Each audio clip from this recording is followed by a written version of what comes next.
శివ నీదు మహిమ ఎన్నటికీ తెలియదాయే హర హర శివ శివ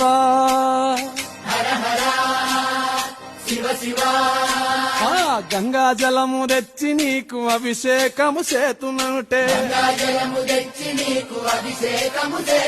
మరి గంగా జలమున చేప కప్పల ఎంగిలంటున్నావు శంభో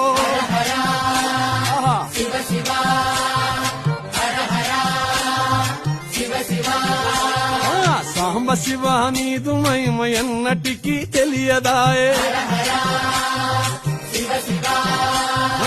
ఆవు పాలు తెచ్చి నీకు అర్పితము చేతునంటే ఆవు పాల లేక దూడల ఎంగిలంటున్నావు శంభో ఓహో గట్టిగా